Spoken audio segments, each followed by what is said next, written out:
So we've all heard about the time-tested adage of no pain, no gain when it comes to weight training. The question is it a valid statement or is it just a little bit of fun? Today we'll take a look at what has become a bit of a mantra over the past few decades within the world of bodybuilding and hypertrophy training. Let's discuss the ins and outs of the term of no pain, no gain. And you can go ahead and make your mind up as to whether or not you take it seriously, whether it becomes part of your routine, or it's just a throwaway comment that you hear from time to time. So no pain, no gain is quite a common term that I've heard in many gyms that I've been to in many, many places. It tends to be the thing that people say. They see you working hard, you finish the set, and at some point you'll hear them slipping into a conversation of, well, no pain, no gain. The thing is, some people say it really seriously with conviction, like that's all they believe and that's what they're there for, and they couldn't be happier to see you going through that yourself. Others tend to say it with a bit of curiosity in their voice, although they're not too certain and they're more interested to know what you will then say back to them, whether or not they will help them validate their own feeling, their own inkling that they have, or if there is something to this, or whether you'll dismiss it and they'll think, oh, I didn't think anything of it either. So there are definitely a number of schools of thought out there because it's not something that is solid in people's thinking a lot of the time. It's just something that's out there, and that's an important thing to get to the bottom of. But that curiosity that people have in their voice is quite a valid curiosity because there are a lot of things to consider with this whole notion of no pain and no gain. So I guess there are a couple of questions involved, some things that we just have to really get a good understanding of before we can go any further. And the first one is, what exactly is pain? What are we talking about here and how do we define it? And is it possible for you to make progress in the gym if you don't ever experience or put yourself through any pain? Is it a mandatory thing that you might be missing out on, or is it just a choice whether or not you achieve pain when you're lifting weights? And is pain the same as discomfort, or are they two different kind of things? Is it mental? Is it physical? And how much pain do we actually want? Is it just a little bit? It'll do the job if it surfaces here and there. Is it a fair amount within your workout? Or is it a lot and you're constantly experiencing this rush, this feeling of pain? And we all know that we've got to get out of the comfort zone at some point in order to progress to that next level, to get that little bit of extra strength or that extra size that we're looking for. Well, to what extent does all this apply? It's never really defined. The notion's there, no pain, no gain, but to what extent do we have to experience the pain? So g'day, my name's Simon from the Deep South Experiment, and this is a channel whereby we share ideas. I share mine. I'll share the experiences that I've had over the years and the things that I've learned through education and through my own experience in the gym and my own trials and tribulations of nutrition and cardio and all that wonderful stuff that leads to transforming a body into the one that you're looking for. So more information about me and about this channel is in the description below. So go and knock your socks. So I do find that there's a lot of room for interpretation with no pain, no gain.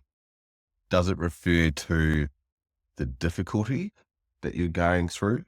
Does it refer to the amount of effort that you're putting into a particular exercise? Does it refer to a bit of discomfort?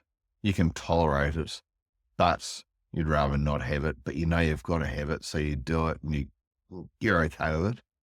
Does it refer to the burning sensation when your muscles are just crying out for you to stop, but you've got to push that extra rep or two out? Is it that sort of scenario that we're talking about pain? Is it all just lumped together? All of the above applies and we call it pain, no matter how severe it is or how casual the pain is. You see, lactic acid builds up within a muscle when there's a lack of oxygen. And that occurs during weight training because it's short and intense exercise. And people can tolerate lactic acid to different degrees. So they can tolerate that pain, if you like. And others simply can't. I know so many people that lift a weight and it feels quite heavy straight away. They're more than capable of lifting it, but it feels quite heavy and they're put off by it and they think it's a bit too hard. And that pain threshold for them is that moment. It's very low. Whereas other people fully expect the pain. They fully expect something to be very heavy and their threshold is substantially higher. Yet both of those people will put their experiences down to pain. So the question mark around that is, what exactly is pain? And it's very much your own interpretation and your own threshold. One thing to be careful about is that if pain is something that we're striving for, so a workout is not complete and it isn't productive, so we say, unless we experience pain. The other concern is with beginners, do they really need to experience pain?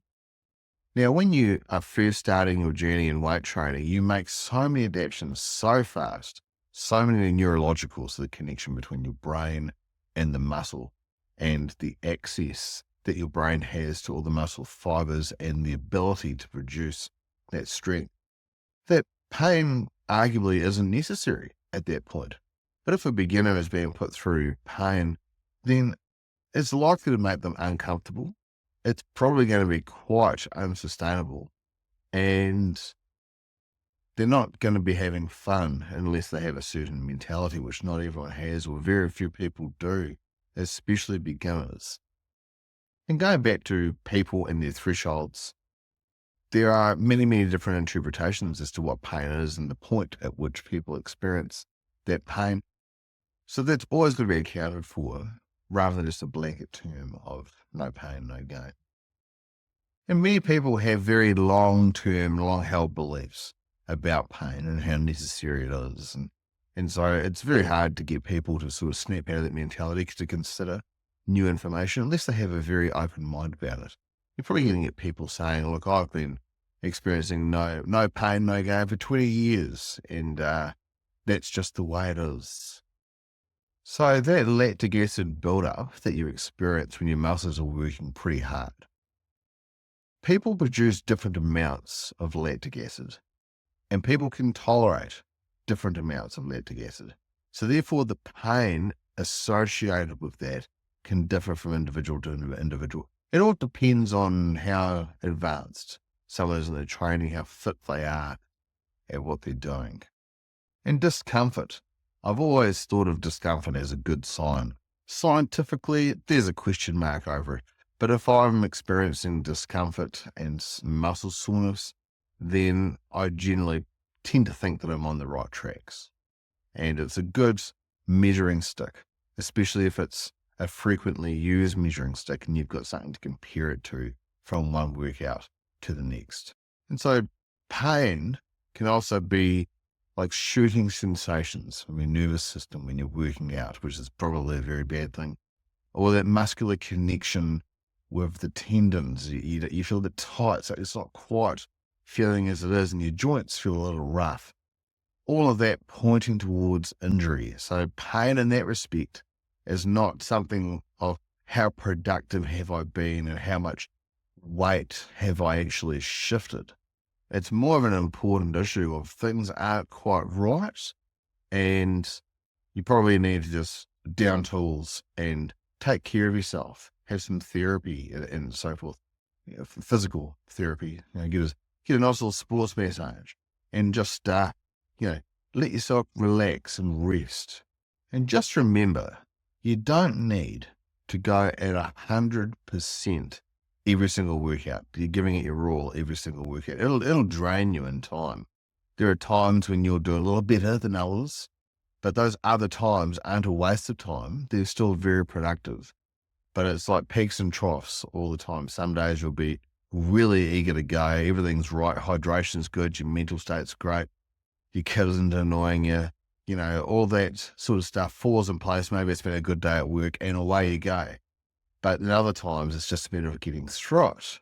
And that's perfectly fine as well.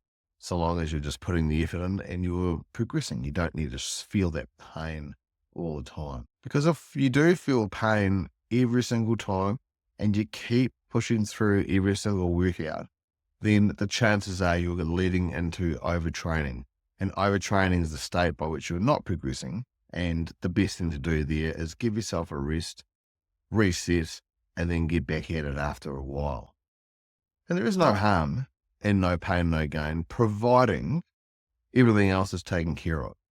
If you've got adequate rest, your nutrition is supportive, so you've got enough protein coming in, you're not perhaps in a hard calorie deficit, you are eating adequately to refuel and revitalize yourself, then that's going to be okay. You're going to get through it, and you should enjoy yourself and embrace the pain in that respect. Problem is that most people don't do that. They are perfectly happy to work out extremely hard, push through those pain barriers, and feel good for having done so. And they're right, because that is a great mentality to have, one where you can actually push yourself through a workout and really stimulate your muscles as much as you do. That is great. But it is a waste of time if you're not supporting yourself with nutrition. And most people don't. If you did a survey, you'd probably find a very small percentage of people actually ate adequate protein and ate supportive nutrition for muscle growth. But they will be animals in the gym, not very productive.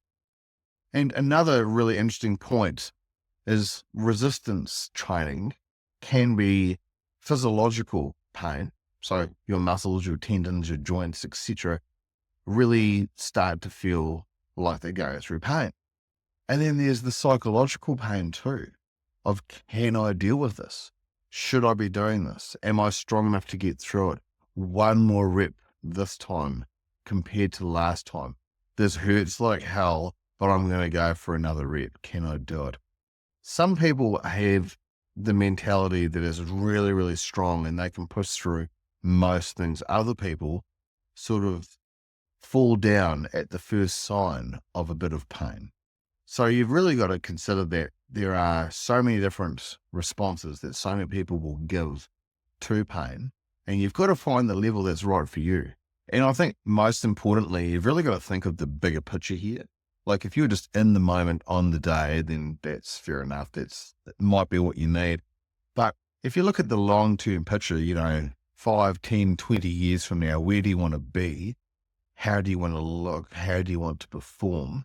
And, can you get up off the couch okay?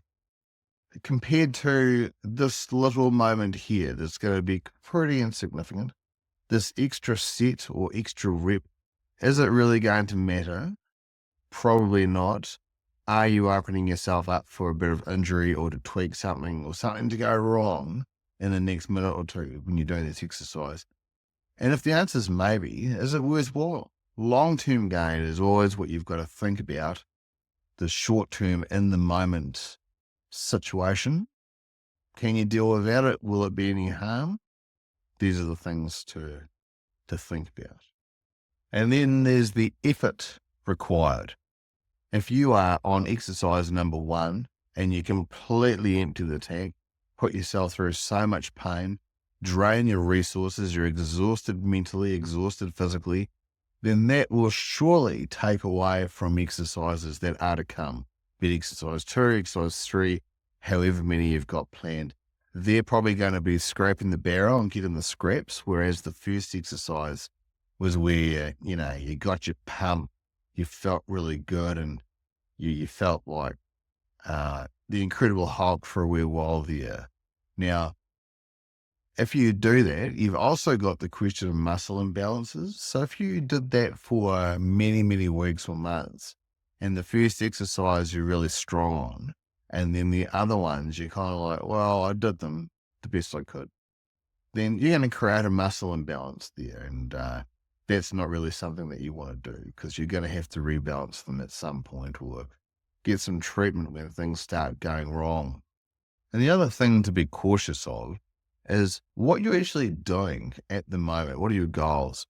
So if you're looking to be really intense in the gym and you're looking to lose weight, so therefore, burn body fat ideally, at the same time, and being in a bit of a deficit to try and do that as fast as you can, then these things aren't all going to exist in the same sphere, if you like, at the same time. Something is going to have to give. So prioritize your goals, look at the timing of everything, and make sure that those factors all align to give you the best results. And if you are a newbie, then these aren't really things that you need to get stuck into just yet. That's my advice, is that when you're new to these things, your body is so ready to adapt, and you'll get so many adaptations if you work out correctly and eat supportively.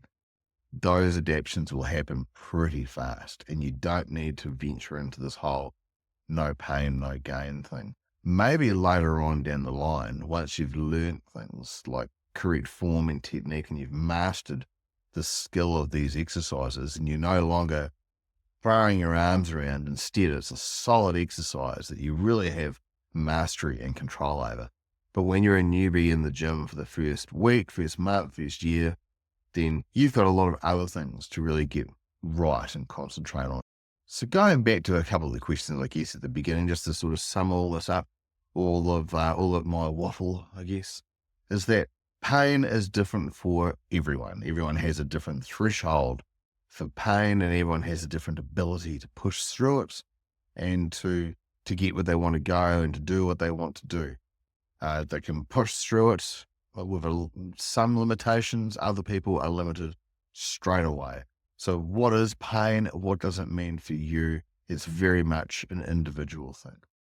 So be aware of what your threshold is and work to that. You do you, and you look after yourself and listen to your own body. And now hot sensations, the ones that occur where your body just heats up all of a sudden, which is often in reaction to something that's pretty intense, or shooting pains that come from your nervous system. Your muscles get these horrible sensations in them, or your bones aren't quite right, or you just feel absolutely bloody naked. That's looking at overtraining or injury, all of those situations. So these are things just to be very cautious of. And there's either concentrate on the form and the technique, the skill of training, master that. That is a hugely important point. And in itself, that will give you pain. If you are lowering the weight in a really slow and controlled manner, it's going to be painful after a while, or discomforting, one or the other. And just remember that no pain, no gain is good to visit here and there, but is not sustainable every single workout. So just bear that in mind, the tax that it puts on your body, the recovery that it demands, and that we don't always give it in the nutrition that you're going to have to feed it with. Do you always do it? These are all factors to think about. And take note of your body. You'll know when it's time to back off. When you get that soreness is good, but ongoing persistent soreness, not so much. So just remember, you don't have to kill yourself, and plan it out. Plan some weeks where you're going to lift heavier weight or more volume, or just you're going to push yourself in whichever way that a little bit harder. Plan it out, look forward to it, enjoy it, embrace it, and then back off for a wee while. Don't always plan to be there and stay there for even more, because you'll probably injure yourself. And when you do that, you'll be on the shelf for a lot longer than a week's rest. And you'll probably kick yourself going, why did I do that for? And why am I here now? I should have just taken it easier. So do that from the get-go. Just be cautious about what you're doing. Because remember, pain is temporary, and so are your results if you injure yourself. I hope you found this somewhat useful and got some good tips and tricks out of it. My name is Simon. This is the Deep South Experiment, and Give us a like, subscribe, comment down below if you have anything to say, anything about what I've just mentioned. It'd be great to have a good discussion, something that I find very fascinating, both psychologically and physiologically. So until next time, see you later.